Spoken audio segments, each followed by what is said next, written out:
What's going on, guys? I'm making another video right now because I wasn't really satisfied with the Chilling Reign box opening on the previous video. So here I'm able to do another Chilling Reign opening box. I purchased two, so I'm going to open up the next one now. I picked up a few of these actually from the Rite Aid where I work, and I'm going to probably save them and maybe I'll do a giveaway soon enough when I hit at least 100 subscribers. It comes with the Latios pin, Evolving Skies booster pack, and a Chilling Reign.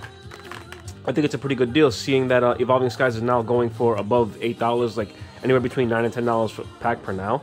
I mean, as of right now. And now Chilling Reign is the next upcoming Sword and Shield set, which was about a month and a half ago. You were able to get the Chilling Reign booster box as such for about $89, under 100. Now you can't get it for under 100 anywhere. And this is getting more difficult to find the sleeves now, the booster pack sleeves. So I think it's, if you're into the Chilling Reign era, I mean not era, the set, there's not really, from my own experience, the pull rates aren't really as good as everything else. But then again, it's all about, excuse me, all about the luck of the draw, So it's really just a gamble, just like anything else. So let's get this box opening. Hopefully we can get a nice alt art here. So let's see what we get, man. See what we get. Me and a friend of mine are awaiting that PSA return, man. I'm really hoping to get some pretty decent grades this time around, because the grades, they are getting a little bit more harsh to grade, I guess, because they don't want to oversaturate the market, and they're trying just to be more. Wait a minute, this has no energy. 1 2 3 4 5 6 7. Oh, energy. Okay, I'm like, what the hell's going on? So there goes your rare, is a Malamar. And as for the bulk, I'm giving away the bulk to a friend of mine. Because him and his godson are gonna start their own little, collection. So I won't only just give him just straight bulk. I will give him, quite a few hits as well. So here you go, code card. Use them up if you can. Let's see what we got here. And like I said, I get not upset, but it's just like, I don't know why people try to drag the video on. I just want to get right to the hits, right to the action. So that's what I'm hoping to do. I'm going to try to crack open these packs as fast as I can to try to get the codes out of the way for you guys, for those of you that do use them, and just to get right to the hits, because like I said, I'm hoping to get something good. Yeah, and it's really hard to find some decent music on this Alexa app. It's total crap. Just trying to play something decent, but sometimes when I play random music, oh, there goes the royalty, it just doesn't allow me to post the YouTube video. Alexa, off. It doesn't really allow me to post the music video, the video for YouTube, because it says that it had like some kind of copyrights to the music playing. I'm like, really? Like, come on, man. Just playing some random music that's free to listen to, so what's the problem with just putting it on YouTube? If anything, it might get more, more people to download the song if someone likes what you're hearing on someone else's video. So you're only taking away from yourself. So from this set, I'm hoping to pull that beautiful alternate art Galarian Moltres, which is, this just looks so amazing. I would like to pull that, or if not, I understand the Blaziken alt art is the #1 most valuable card here, but call me weird, but I prefer the Moltres over that. I don't know, it just looks too, I don't know, just, it's not really my cup of tea, I guess you could say. No, don't get me wrong, Blaziken's a hell of a Pokemon, absolutely. The artwork is, it's alright, but not to my liking. But that Moltres is just like the dark alt work still makes her very elegant. It just, and I see Moltres as, I don't know, I guess like a feminine type of Pokemon. I don't know why.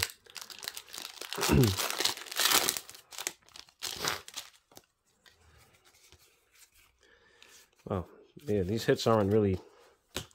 This set is not really too good in the pull rates. I just saw a video today on YouTube from a gentleman that I'm subscribed to, Danny Phantom, and he was actually going over all the pull rates for every set from Sword and Shield, and just to let you know like which set is actually worth more bang for your buck. And it was like very shocking, like from Battle Styles, you know, to get that Sleeping Tyranitar, like it was so sick that the pull rate for that is like, I think 4% or less. It's like, that's ridiculous, man. So you might as well just, I mean, if you're looking for the thrill to pack the card yourself, then hey, go for it. You're the one, you know, spending, you know, money on it.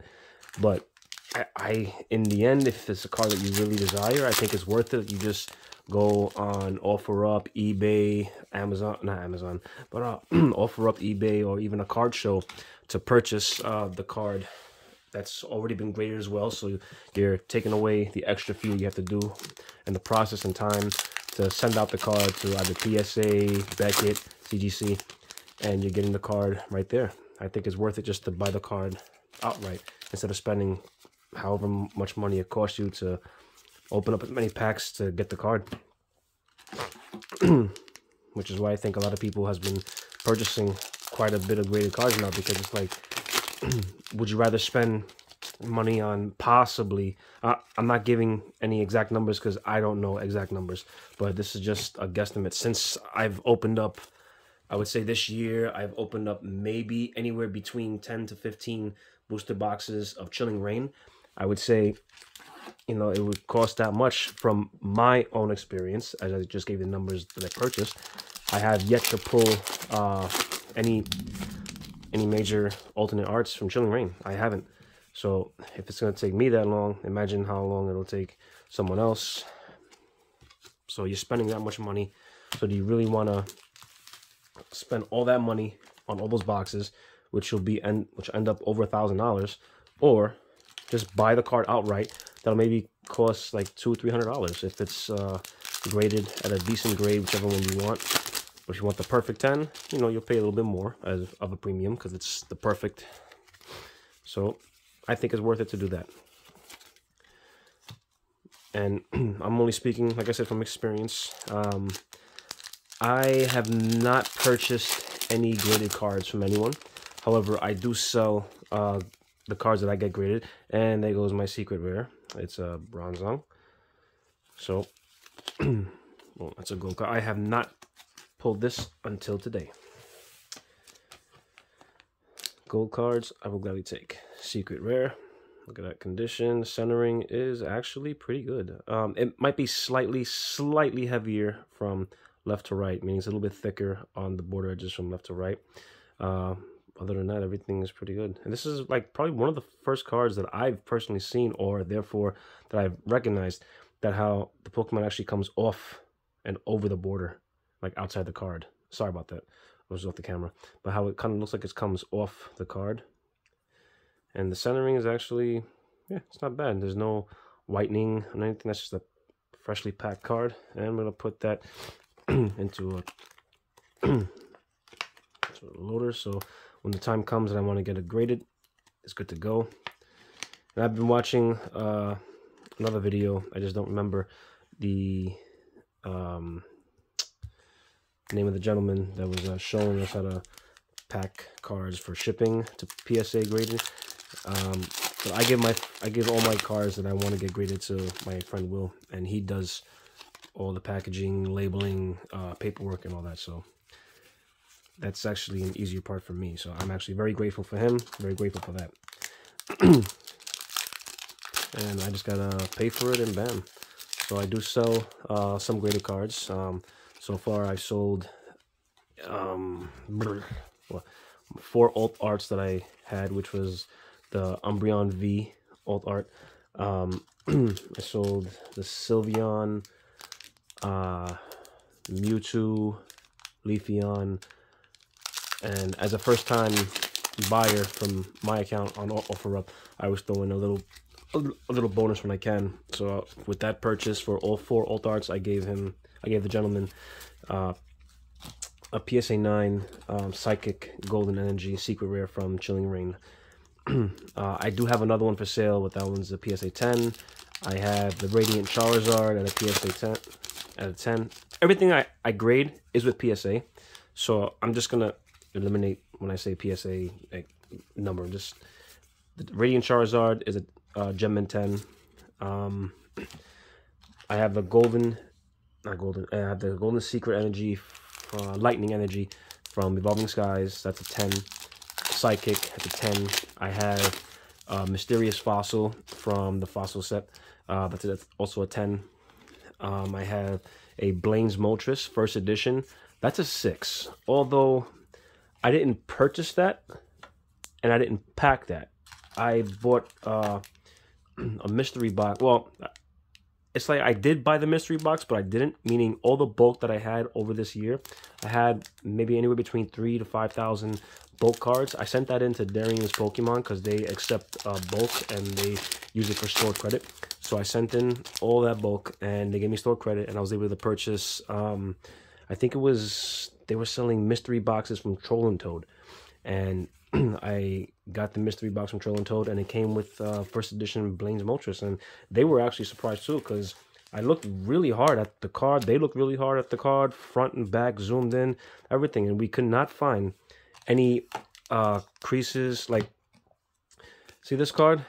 It's got maybe like a little dab of whitening here, so like that. So the Blaine's Moltres first edition was clean. No white marks on the borders, no scratches, no dents, no nothing. The centering was nice. And from what I've been reviewing online, from what I've been reading, is that PSA, you get an automatic 6 if there's any kind of crease or like an indentation, kind of like that, right? What I just did to the card, you know, like you get an automatic 6. So there's none of that, which is very weird because it's like that makes no logical sense.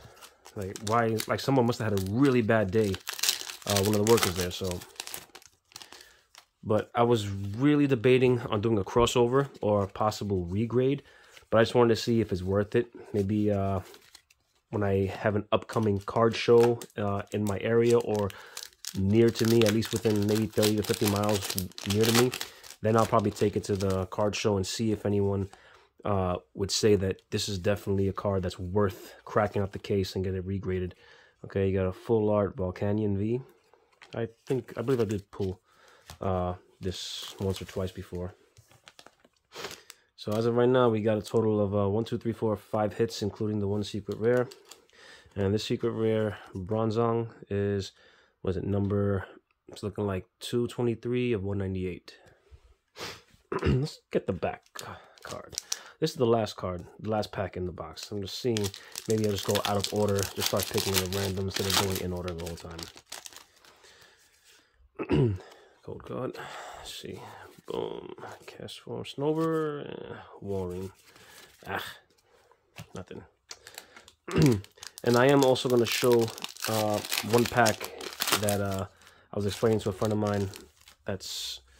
It was very difficult to find actually over here. I had to purchase quite a few of them on OfferUp, which was a little bit more pricier than they normally are. And then when I went to go get a haircut last week, I went to the Walgreens right by the barbershop, and they had like an entire shelf full of them. It's the Trick or Trade, and I just wanted to have them. So right now I have a total of 5 packs. I'm gonna give it to a friend of mine. His name is Mike. Hold on one second. I'm gonna show you guys right now.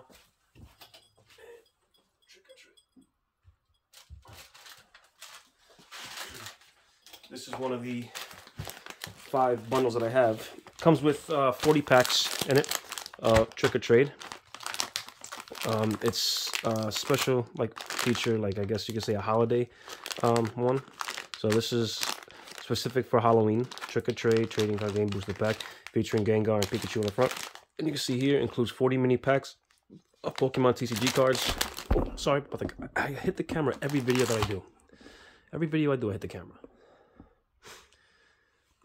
So here it says spooky surprises lurk inside. Share Pokemon fun and excitement on the spookiest night of the year with a bundle of booster packs. Yeah, booster packs. Inside you'll find 40 mini packs, each containing 3 colorful cards from the Pokemon trading card game. So there you go. I'm going to give this to him when I see him. So I got 5 of those. Well, eliminating that one, I have 4 of those. I haven't opened 1 pack of those yet. And since it's such a small set, I'm pretty confident, if not 1, 2 openings, I'll definitely have a full set. Now, I haven't actually completed any full sets because I'm not really trying to collect every set from every Sword and Shield box and every single card, because I have no place for that. But the most valuable cards, the V cards, the Rainbow Rares, Golden cards, Full Art Trainer, Alternate Art, VMAX cards, and yeah, those I'll keep and get them graded because those are actually worth it for me. So as of right now, I'm just going to keep doing what I'm doing because this is actually pretty fun for me. It brings back nostalgia. Although I'm not opening up any packs from back in my day when I was a child because I cannot afford that. And I'm not going to be that guy to say, hey, do me a favor, you know, support the channel, you know, subscribe, pay. Like, no. I don't want no one else paying for, you know, my habit, my hobby. That's on me. You know, I don't do that.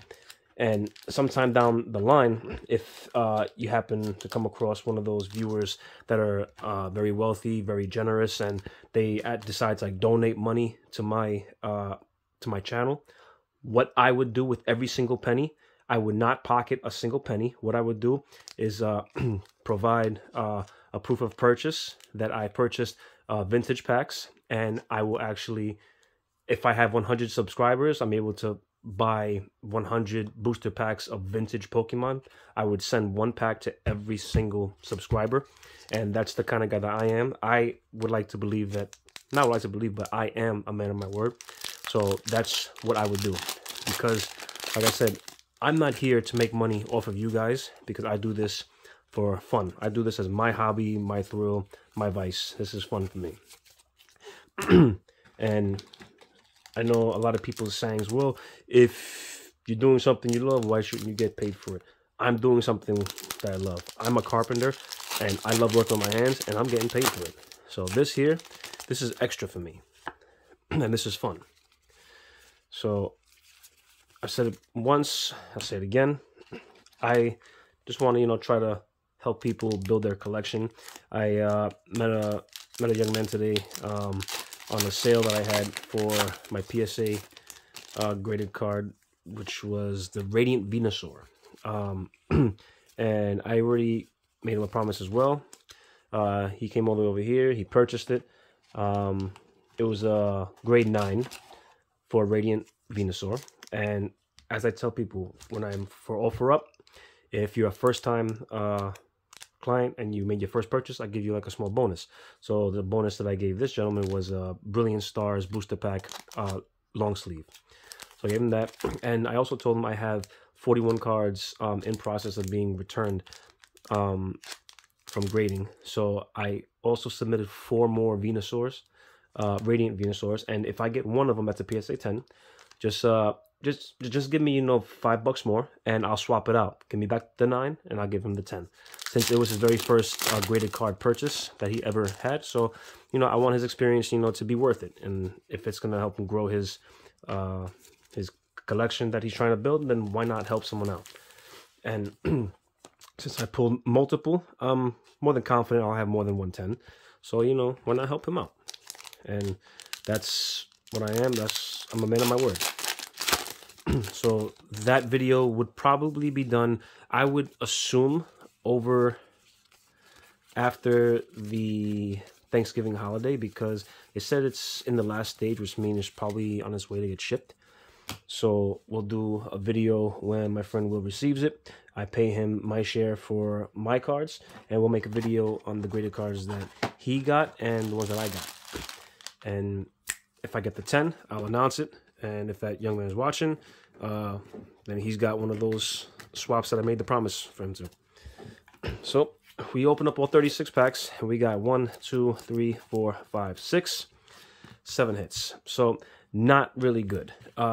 Me personally, and since these hits aren't really that valuable, I myself, I know I'm not one of these big monster, you know, representatives of the Pokemon community, anything like that. I'm not one of these big YouTubers like Danny Phantom, PokeRev, Leon Hart, Unlisted Leaf. I'm like none of these guys out there. But I would suggest for your own self not to purchase Chilling Reign, because the pull rate's very low. 36 packs, and you have 1, 2, 3, 4, 5, 6, 7 hits, including, you know, the one secret rare. But that's just not worth it. You know, that's not worth it. For this box here, I paid, was it $114.99 on Amazon. I bought 2 boxes. I just opened up one a couple days ago, and you saw the hits that I got. It's not worth it. My secret rare from the other box was a full art trainer. Like, come on, man. People are, you know, spending, you know, some hard-earned, you know, money on it. And I know it's a hit or miss, but at least, you know, make it worth their while, you know. Like, if the box is like $115, don't, you know, scam the people and give them like a $20 you know, value of a card. You know, make it at least half of their value, you know, so they can, you know, make something back almost immediately, or over time it'll progress. Therefore, the Pokemon company makes their money, and the client that purchased it, like, yeah, they lost out on half of their money, but in time, if the card gets graded, comes back good, in time, that money will either balance it out or they'll make a profit as well. You know, don't just, you know, be a greedy, you know, company and just want, take, and don't give anything out. Like, this mat right here came from the Charizard UPC box. The only complaint that I have from that UPC box, and I'm pretty sure it's a general complaint from the entire Pokemon community, is that the way they packaged the 3 Zards, the V-Star, the V-Max, and Charizard V, those 3 alternate arts, like, it was just very loose, it bouncing around. So I don't think it's very easy for those cards to get graded as a 10 in any grading service. So, you know, like, they want to get as much money as they can, but without like supplying a good amount of cards out there to people so that they feel like they're getting their money's worth. Kind of like the Pokemon Go game right now. Like, the game, they're taking so much away from the players. And from my own opinion, it seems like, and you can fact check me, but like I said, there's no reason to fact check something that's just an opinion. I have no knowledge on who's running Niantic, but from the looks of it, it actually looks like it's being run from a business standpoint and from people that don't play the game. If you want to have a successful business like Niantic Pokemon Go, you are a multi-billion-dollar company. Why don't you actually have people run the company that plays the game? Because then you will actually know what the people want and give them what they want. Because I noticed, like, I also was one of those guys that downloaded the spoofing app so that you can turn the camera on.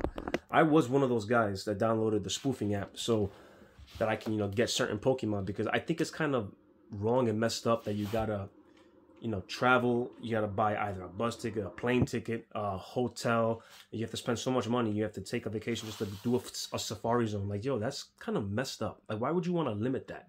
But you should make everything worldwide. Just the way when the COVID hit, the lockdown, and that's when they started doing the remote rating. Okay, the remote rating, that was nice, absolutely. But the fact of the matter is that now that you're not taking away remote rating, but you're increasing the price, so you're not getting any deals on it either. And now you're starting to do the safari zone again in certain locations. That's not cool, bro. Like, you're limiting your clientele, you're limiting your business. Like, why would you want to do that to yourself? You're crippling your own business. Like, me personally, I was a monster raider. I used to raid about 10 to 20 raids a day. That's from the average person. And I did not stream one video, none of that shit. Not like Brandon Tan. That guy is insane. He's the world's #1 Pokemon player, period. He must have done what, maybe 100, 150 raids a day? That's crazy. That's crazy. So me personally, being your average Joe that just works, and I play this game, and I spend so much money on raiding passes, incubators, all this stuff, and you're just taking away more. So you're limiting what Pokemon I can catch in this region, I can't catch over there. So yeah, I did download the spoofing app, but with the spoofing app, it's an advantage for Niantic, because if you really think about it, like, yeah, these guys are spoofing, oh, but they're going over here, they're going over there. But that's not really a problem. And I'll tell you why it's not a problem. It's not a problem because spoofers, yes, they are traveling around the world from staying home. They don't have to do nothing. They can actually walk with the app. Niantic sees that as a problem. I don't.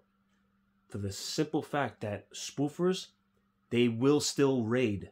And what do you need in order to raid, regardless spoof or not? You can't spoof and raid for free. You get the 2 free raid passes at most in one day, because if you don't use your free raid pass today, you do it tomorrow, you do the 1 free raid pass, spin a stop, you get the next free raid pass, and that's it. Then you have to use your premium passes. But the spoofer still wants to raid all parts of the globe, and they will buy raid passes, and they raid so much more, especially on Raid Hour. Raid Hour, they're raiding on countless time zones. So they're spending the most money just to raid in all these time zones. So Niantic, the question is, why would you want to stop someone from spending money to play the game more? Like, yeah, they're spoofing, but they're not really doing anything wrong. They're still spending the same, if not way more money than the average person. So just, that's something to think about. Like, hey, this guy's spoofing, so holy shit. But if you want to, like, stop the spoof hack, stop the spoof cheat, the best thing to do is buy the rights to the spoof company and take out the option to block shinies or to snipe 100 IV Pokemon. There you go. And they can still use the spoofing app. And if you want to have the Safari Zone in China, Singapore, you want to have it in Australia, you want to have it North America, South America, wherever you want to have it, let them spoof there so they can not take time off of work, take time away from their kids, their families, spend money on airfare, spend money on hotels, spend money on the event, and then spend money on items in the shop on top of that. You guys gotta do things that make sense, because I'm pretty sure I can speak for majority of the Pokemon Go community, because the Pokemon trading card game and the Pokemon community is somewhat I personally would say about 90 to 95% of the same groups, the same 2 group people play both. They collect the cards and they play Pokemon Go. Me personally, I can't show you my phone because that's where I'm recording from right now. I did use the Pokemon Go app, and I have not spent a single dollar in this entire year of 2022 on Pokemon Go, because I got upset that they're just taking away more. And if you're spending money on these raids, it's not even a guarantee that you can catch the Pokemon. Like, if I'm spending money for the raid, I spent that money, should I automatically get that Pokemon, like, regardless catch or flee or whatever? Like, no. Like, you shouldn't. It should be like a claim. Like, okay, I paid for that raid. Here's my right. Here's my ticket. That's my Pokemon. So why are you giving him a chance to flee? That's kind of messed up. So yeah, I downloaded the spoofing app. This whole year, I only made 1 purchase, and that was for GoFest. That's it. Nothing else. And with this spoof app, I personally got over 100 Shundos. And I sniped it. I did all that. I don't care, because I feel like, you know what? I got robbed so much. Last year, I think I might have spent, realistically, over the course of the entire year with all the events, and I was able to do Safari Zone in different countries. I think I did, I would say a rough estimate, about maybe $3,000-$4,000 of raiding remote passes, like adventure boxes, all this stuff, so I can hatch eggs, passes, everything. I went from that to absolutely zero. So Niantic, I hope this message kind of reaches you guys and say, like, yo, change your ways. Allow people that's running Niantic, make them play the game, or have someone, like, for instance, I have no idea, but I'm pretty sure he mentions that he doesn't get sponsored to make any of his videos. He doesn't get paid by Niantic. Niantic actually, what do you call it? They actually banned him from playing the game for a certain amount of time. Brandon 10, you should pay him to give you guys advice on how to make the game better, so that the entire Pokemon Go community of the world can enjoy the game a lot more better. If you're seeing these people are starting to fade, because they're not satisfied with the way you guys are running it. If you're making a multi-billion-dollar company, your goal from a business standpoint is to try to be a multi-trillion-dollar company. And the way to do that is customer interaction. See what they want. See how we can, make their experience more enjoyable and more pleasant and make them want to play more. So I'm sorry I'm taking up so much of this video, but I just feel like from the Pokemon Go community, that is a big problem, and a lot of people are starting to not play the game anymore. I personally had 3 accounts, and now I only play 1 because it's not worth it. It's not worth it anymore. It's just retarded. So I'm actually stopping that, and I'm actually getting into the Pokemon cards again.